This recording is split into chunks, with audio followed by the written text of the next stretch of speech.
मठ न करो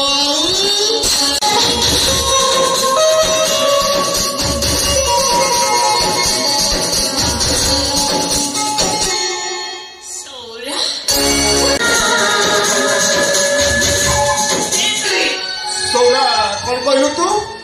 तू तानीर बड़ भाई हाँ से मो बड़ भाई और अखिर पाउडा से मत फेरी देछि भाई अरे ए मगर